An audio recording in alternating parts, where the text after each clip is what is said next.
नमस्कार दोस्तों, मैं डॉक्टर राजकुमार नागर अपने YouTube चैनल में आपका स्वागत करता हूं। आज जिस दवाई के बारे में हम यूज़ करने जा रहे हैं या पढ़ने जा रहे हैं वो है सिनकोना ऑप्शनैलिस। इसके सिम्टम्स देखेंगे, डिफरेंशिएटिंग पॉइंट देखेंगे। तो चलिए शुरू करते हैं। सिनकोना ऑप्शनैलिस जो इसका कॉमन नेम है पेरिवियन बार्क है, रुबिएसी फैमिली से बिलोंग करती है। मदर टिंचर जो बनता है वो ड्राइड बार्क से बनता है और थर्मल रिलेशन जो है वो है चिली। अगर हम इसके कॉन्स्टिट्यूशन की बात करें तो for stout swarthy person for system once robust which have become debilitated broken down from exhausting discharges. यहाँ पे डिस्चार्जेस की वजह से पेशेंट जो है वो एकदम से कमज़ोर या डेबिलेटेड हो गया है। अगर हम कार्बोवेज की बात करें तो कार्बोवेज में लिखा हुआ from the bed effect of exhausting disease. यहाँ पे एग्जॉस्टिंग डिस्चार्ज है और कार्बोवेज में डिजीज़ है, ऐसी बीमारी जिसकी वजह से पेशेंट पूरा एग्जॉस्टेड या डेबिलेटेड कमज़ोर हो गया है। क्या लिखा हुआ है? From the bad effects of exhausting disease whether in young और old cachectic person whose vitality has become weakened and exhausted, जबकि यहाँ पे लिखा हुआ है एग्जॉस्टेड डिस्चार्जेस की वजह से। अगर हम आगे बात करें इसी वीकनेस को लेकर, फॉस्फोरस में लिखा great weakness and prostration with nervous debility and trembling of whole body, weakness and weariness from loss of vital fluids, जो कि हम आगे देखेंगे इसमें। अगर हम सोराइनम की बात करें तो great weakness and debility from loss of animal fluids remaining after acute disease. Acute disease के बाद होने वाली डेबिलिटी के लिए हम सोराइनम का उपयोग करते हैं। इंडिपेंडेंट ऑफ और विदाउट एनी ऑर्गेनिक लीजन और अपीरेंट कॉज, बिना किसी कॉज के या ऑर्गेनिक डिजीज के अगर वीकनेस है तो हम सोराइनम का उपयोग करते हैं। तो ये cinchona, carbo veg, phosphorus and psorinum में कंपेरिजन था। अगर हम आगे बात करें मेंटल जनरल्स की तो मेंटल जनरल में एपैथेटिक, indifferent, taciturn, despondent and gloomy, has no desire to live but lack courage to commit suicide। ऐसा व्यक्ति जो उदासीन है, किसी भी काम में मन नहीं लग रहा है, गुमसुम या चुपचाप बैठा रहता है, असंतुष्ट है, दुखी है और जीना ही नहीं चाहता है, बट मरने की हिम्मत नहीं है, सुसाइड नहीं कर सकता है, तो इस तरह के व्यक्ति जो कि इंडिफरेंट है, टेसिटर्न है एंड डिस्पोंडेंट है, तो उनमें हम चाइना का उपयोग कर सकते हैं। आगे हम अगर एलिमेंट्स की बात करें तो element from loss of vital fluid, जिसमें हम फॉस्फोरस और सोराइनम का कंपैरिजन देख चुके हैं। Element from loss of vital fluid specially haemorrhage, तो हमने वहाँ देखा debility due to the exhausting discharges. तो वो डिस्चार्जेस क्या है? हेमरेज हो सकता है, लैक्टेशन हो सकता है, डायरिया हो सकता है, सप्यूरेशन हो सकता है।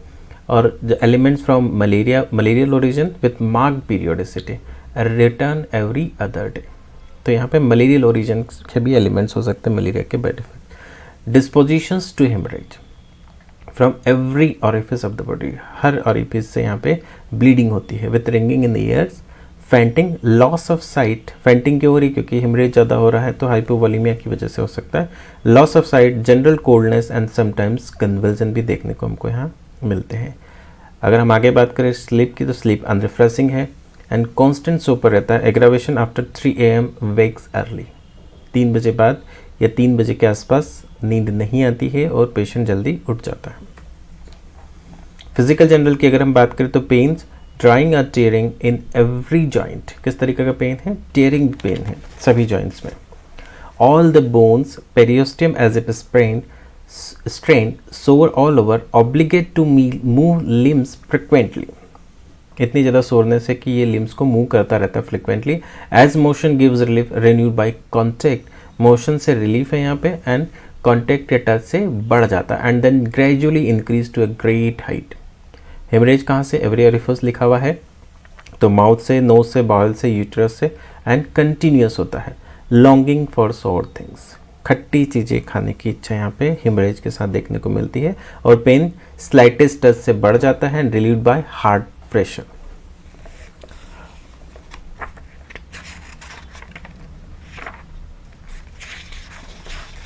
अगर हम आगे बात करें हेड की तो हेड सिम्टम्स क्या है? हेडेक है as if the skull would burst, ऐसा लगता है कि स्कल बस्ट हो जाएगा। Intense throbbing of head and carotid, face flushed from occiput over whole head, aggravation sitting, lying, must stand और वॉक एंड आफ्टर हेमरेज और sexual excess. Haemorrhage and sexual excess के बाद यहाँ पे हेडेक होता है और सेंसेशन कैसे होता है?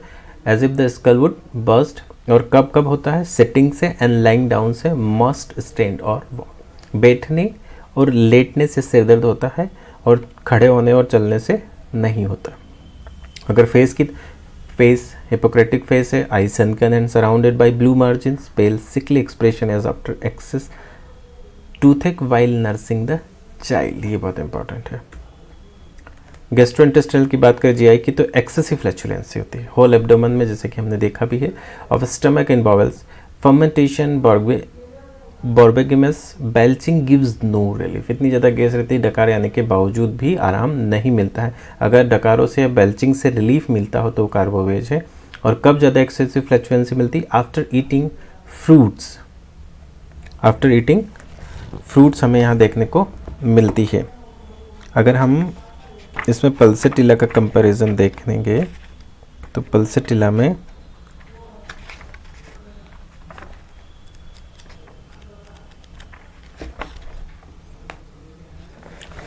में भी फ्रूट से है डायरिया। और कॉलिक अगर हम बात करें, at a certain hour each day, periodical from gallstone, worse at night and after eating and after bending double. देखिए बहुत इंपॉर्टेंट है यहाँ पे, क्या लिखा? Colic at certain our.